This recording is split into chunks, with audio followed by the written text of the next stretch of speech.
मुल्क में आपको पता है कि सोशल मीडिया की बंदिश पर हुकूमत पर तनकीद और दबाव बढ़ता जा रहा है और हाई कोर्ट का फैसला भी है।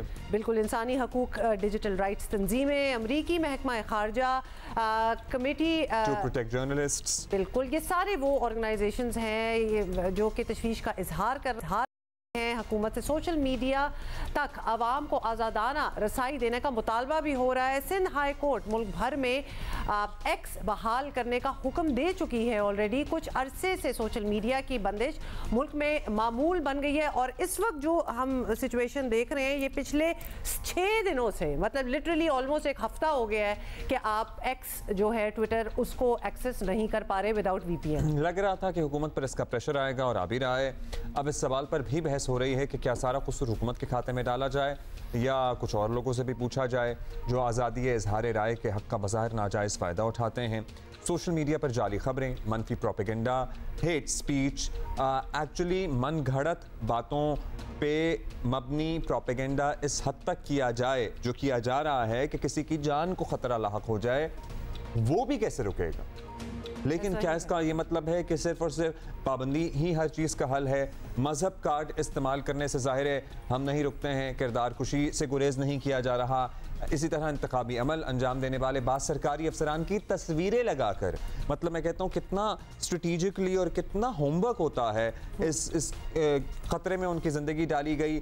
सो कहाँ बैलेंस तलाश किया जाए? अच्छा, इसमें ये भी सुन लें कि मुर्तज़ा सोलंकी साहब का क्या कहना था। इजहार राय की जो आज़ादी वो महदूद नहीं है बल्कि वो कानून के ताबे है और उसके तहत अदलिया, मुसल्लह अफवाज और बरादर ममालिक के ख़िलाफ़ तज़हीक आमेज़ गुफ्तगू की इजाज़त नहीं है। कुछ लोग जो सोशल मीडिया प्लेटफॉर्म्स को तशद्दुद पर उकसाने के लिए इस्तेमाल कर रहे हैं, ये सरगर्मी खिलाफ कानून है और हुकूमत ऐसी तमाम गैर कानूनी सरगर्मियों के खिलाफ कानून के मुताबिक सख्त कार्रवाई करेगी। मतलब कमिश्नर रावलपिंडी वाला ही मामला ले लें, पहले उन्होंने बयान दिया, धमाकेदार बयान, धमाका खेज बयान था, वो एक हफ्ते तक सोशल मीडिया सेंसेशन बने रहे। अब वो उस बयान से मुकर गए हैं।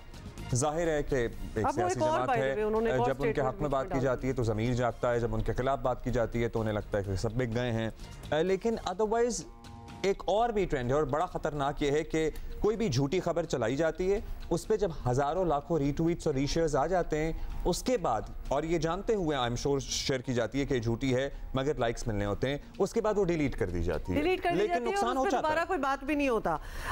अच्छा जी, फरीहा अजीज साहब हमारे साथ मौजूद हैं।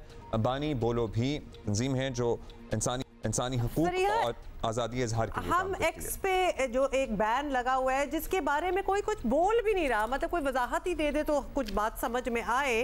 क्या कहेंगी आप कि इधर हो क्या रहा है और रिस्पॉन्सिबल कौन है? देखिए, यहाँ पे जहाँ तक रिस्पॉन्सिबिलिटी की बात है, जिसने बंद किया है वो कानूनी तौर पे तो पाकिस्तान टेलीकम्युनिकेशंस अथॉरिटी जो PTA है। 6 दिन हो गए, आज 7वां दिन शुरू है। सिंध हाई कोर्ट के कल भी IAX के मुतालिक, उससे पहले भी जब इलेक्शन के दिन पे बंदिश हुई थी, डायरेक्शंस दिए गए थे, लेकिन हमें ये वाज़े तौर पे नज़र आ रहा है कि हाई कोर्ट की डायरेक्शंस को नहीं माना जा रहा। एक स्टेटमेंट नहीं आई है कि किसने बंद किया, क्यों बंद किया। हमें पता है कि PTA का ही इख्तियार अब साइबर क्राइम लॉ के तहत सिर्फ उन्हीं का बनता है कि वो बंद कर सकते हैं। कोई उनकी तरफ से वजाहत नहीं आई है और ना ही हाई कोर्ट के जो डायरेक्शंस हैं वो फॉलो किए गए हैं। लेकिन एक चीज़ मैं यहाँ बताना चाहूँगी, ये जो मामला कंफ्यूज किया जाता है ना कि आज़ादी इजहार राय और उस पर जो कदगन होनी चाहिए, यहाँ पे मामला हुकूमत के इख्तियारात और गैर आइनी गैर कानूनी तरीके से उनको इस्तेमाल का है। ये नहीं हो सकता। और ये जो हम सोशल मीडिया का बना लेते हैं कि कोई अनॉमली है, लेकिन जिस तेज़ रफ्तार से चीज़ें फैलती हैं और फैलाई जाती हैं डिसइंफॉर्मेशन, वो ज़रूर तशवीशनाक है। लेकिन हम ये समझते हैं कि शायद ये सोशल मीडिया दौर की इजाद है। जिस वक्त पैम्फलेट्स छपते थे, प्रिंटिंग प्रेस थी, क्या प्रिंटिंग प्रेस बंद कर देते थे? इस वक्त भी अगर मेन स्ट्रीम मीडिया पे गैर तस्दीक शुदा गुफ्तगू होती है या खबर चलती है तो पूरा चैनल बंद कर दिया जाता है, या इसके आपको देखना होता है कि किस तरीके से दुनिया में। फरीहा, हम आपसे जानना चाहते हैं कि क्या मॉडल्स मौजूद हैं मिस इन्फॉर्मेशन को टैकल करने के? क्या यही हाल है कि एक्स बंद कर दो, कोई और सोशल मीडिया प्लेटफॉर्म बंद कर दो? क्योंकि हमें इससे लगता है कि मिस इन्फॉर्मेशन में इजाफा होता है और ज़्यादा फेक न्यूज़ फैलती है। कंफ्यूजन हो जाती है। हमारी अथॉरिटीज़ के पास क्या आइडियाज़ कम हैं कि भाई ये बंद कर दो तो सब ठीक हो जाएगा, हालांकि उससे और ज़्यादा मनफी खबरें फैल रही होती हैं। देखिए, मिस इन्फॉर्मेशन डिसइन्फॉर्मेशन जो है ये बयानिया बनाया जाता है। जैसे पहले टेररिज्म बयानिया बनाया गया, फिर हरासमेंट बयानिया बनाया गया। कभी भी जो शहरी है उसको कहाँ तहफ़्फ़ुज़ फराहम हुआ है? मिस इन्फॉर्मेशन और डिसइन्फॉर्मेशन का काउंटर करने का तरीका है कि आपको उसी तेज़ रफ्तार से जो सही इन्फॉर्मेशन है, जिसकी तस्दीक करनी है, आपको वो फैलानी है। आपने देखा कल परसों जो हमने देखा कि किस तरीके से रिलीजन को इस्तेमाल करके सबसे खतरनाक बात यह है कि एक बार ये फैल जाती है, वो जहनों में नक्श हो जाती है चीज। आपको उस काजी के खिलाफ उसी तेज रफ्तारी से सही इंफॉर्मेशन भी फैलानी है। लोगों ने तस्दीक भी की है, लोगों ने मज़ाहमत भी की है।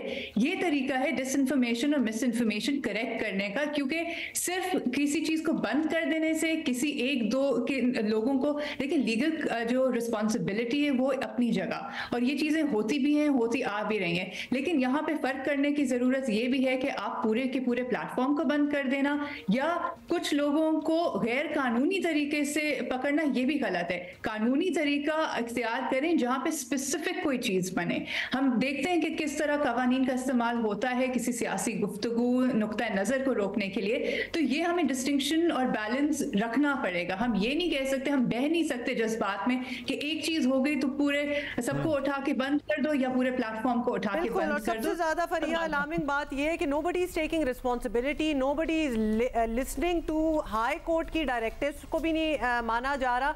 तो बिल्कुल एक मम जिसको कहते हैं सिचुएशन है कि बंद है तो बंद रहने दो।